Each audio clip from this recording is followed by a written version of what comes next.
Thank you, everybody. Hey, my name is Collin. I'm game lead at Papukaya. I'm here to talk about the learnings from a new game that we published, MVP called Color Connect. So, what I'm going to talk about today, I'm going to talk about the development philosophy at Papukaya, like how we build games, what we do. I'm going to talk specifically about Color Connect, the game, and then some game performance learnings, and then finally UA learnings.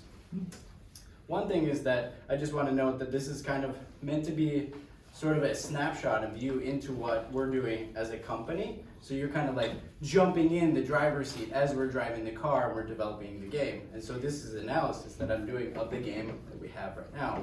We're at a decision point what we want to do with the game next. So you get to see all of the learnings and things that I've compiled together. Nice. So, development philosophy, first thing is that we believe that great games are going unmade right now. We think that the casual game space is kind of limited to the amount of experiences are there. We believe in the future that there's going to be actually quite a lot of different games, not only the Candy Crushes, the Masteries. I'm not taking anything away from them, it's just more that we think there's an additive, there's a lot more experiences out there. And we will make games that redefine genres. Things that are out there, we're going to rethink them and do them differently and address those unmet needs that are currently not there. Our fast development cycles really emphasize player feedback and metrics over internal debate. So we don't really think about too much about what we're going to do in a way. We try to put it out there as soon as possible and let the players decide what they think. And then, as you know, with the mobile gaming space, user acquisition is really challenging. So we've integrated it really closely into our design and development of our concepts and prototypes. So, that being said, this is where the perspective. This is a game called Color Connect. I will have a link at the end. You can download it and play it. But yeah, it's a new puzzle game. It's quite different than anything that is out there right now. And we had this hypothesis that we could bring a novel and fresh puzzle core game to thinking casual gamers, so gamers that like to think a lot more. And it combines the elements of Wuduku with sort of this match 3 monetization and level design. What is Wuduku? Wuduku is this game here where you kind of like Tetris. It's like a big board and you place tiles there. Yeah, and then sort of this tile placing game, you kind of create these continuous color areas, etc. I won't go into like too much about the game itself. I just like you guys just play the game and learn more about it. But I'm talking more about like how we developed it. So we looked into the future, as I said, and then we acknowledged the risk that innovating in the core is really difficult. But we had this idea that we'd have really clear time boxes and then clear performance goals, really targets that we wanted to hit. So our plan was to put the game out as soon as possible. We ended up taking only 6 weeks, which is quite great. And we aimed for this high fidelity MVP, so within 2 months. And we're here to measure the day one retention of the game in Android UK. I'll talk a little bit about what high fidelity MVP means, but we use Playtest Cloud more as a way to improve usability than to actually make an evaluation of the game. We took the feedback that we got from the users from Playtest Cloud, but we didn't say, oh, they don't like this game, oh, this game is great. We wanted actual numbers. What is Playtest Cloud? It's a player testing platform, basically. You can put their games out there, and then the players test the game, and then they kind of talk through the game. Is that like minus 10 seconds, right? Plus 10 seconds. Whoa, okay. Yeah, and then we have Facebook ads we use to validate the marketability through acquisition, but then we also did some theme testing as well, and I'll go into that more specifically later. Pikfu is a new tool that we discovered, and that's something I also like to talk about as well. So, this is like a very brief, like kind of playbook in a way of what we wanted to do. This was a document actually from our game. And yeah, I just want to show you that more just to understand there's some details there. So, brief history about our MVPs. Right now, our games, our MVPs are finished games. They're games that are like, on the surface, they look like they are games. And they look like they should be launched and globally. The idea here is that we focus on getting the engine right, that the game feels great and you want to play it. We first kind of built the games based off of this idea of a new player fantasy, underserved player fantasy, and I think this is actually really good.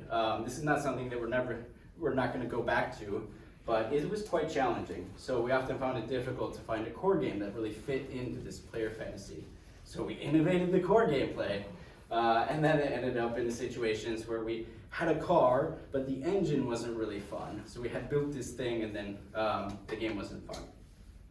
So we switched it up, and now we're building this engine first, and our first stab is this game that we're making now, but there will be more to come in the future. But yeah, even this, it's proven to be quite a challenge. So, project timeline, I won't go into details of a lot of stuff here. We had a really simple and satisfying core gameplay about sorting colors right in the beginning, and that we got really excited about that. And then we just iterated. We put Playtest Cloud build. We actually did 4 Playtest Cloud builds, so we put to the players, and then we integrated that into the game and tried to make it better. And then finally we did a technical test, and then we put the MVP live in September. What we found is that the controls are really hard, but we knew that in the Playtest Cloud that it was going to be a problem, but we didn't know how big it was. When we launched the game, it was really bad. The very first level of the game, just like 40% of players just completely dropped from the game. So we knew we had to change that. So we did it. We did it really quick, made a new version, put it out there. Unfortunately, with all of that, we still have really poor performance. So we had 22% day 1 retention and 26% day 1 retention in the US. So not stellar metrics. So what do we do? So in summary, overall the game didn't hit the metrics that we set out. Now we're thinking about what we're going to do next. But we did see some positive results from the control change. We did some level balancing. We didn't really see any change from that. So we're kind of it's a bit of a mixed bag. Couple that with the high CPIs that we saw. I'll go into that again like later. There wasn't really much positive from the game. However, what's really important here is that what often takes studios 1 to 2 years took us about 1.5 months to get. So we can do this 4 to 6 times a year, whereas many studios take 1 year, 2 years. I am comparing completely different things, but you get the general gist. Is the information that you get from your players is so valuable, get games out faster. So even a bad result is a result. You have something out there and you can base all your learnings from.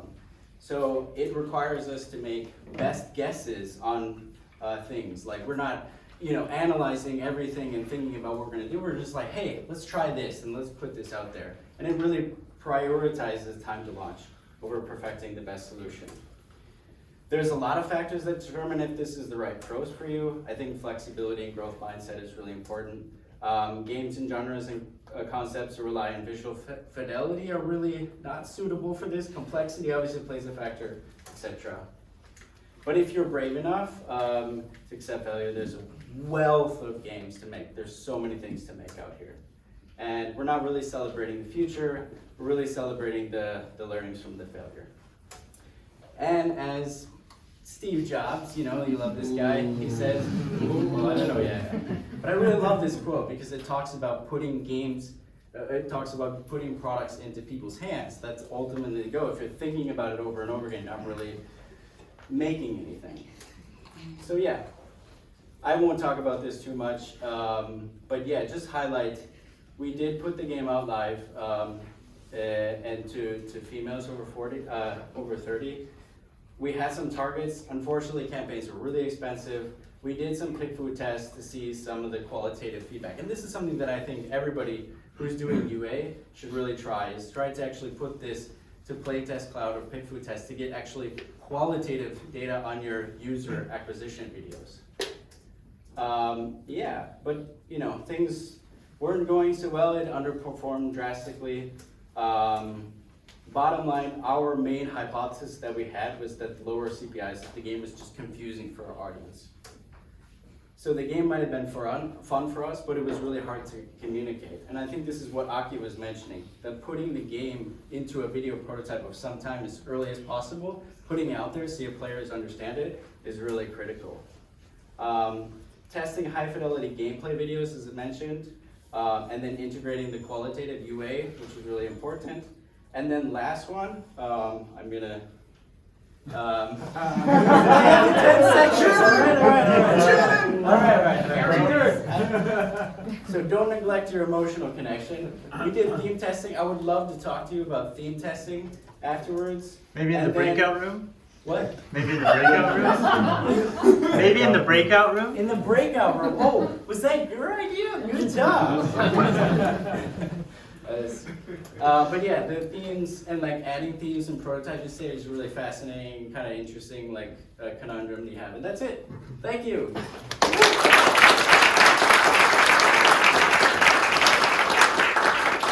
If you want to, if you have your phone and you want to play the game, I'll put this up here for like 10 seconds, borrow some time.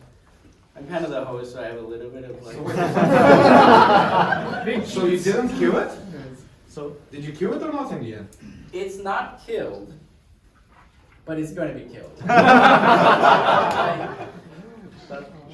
just build the game already. The thing is that like you have this cool idea, but then there's like so many pathways of like you explore one thing and then you see like there's so many things that open up. Killing it right away probably doesn't make the most sense because we only put it out for like a month and a half, so there's still a lot of learnings. But yeah, I mean obviously time is the essence, so.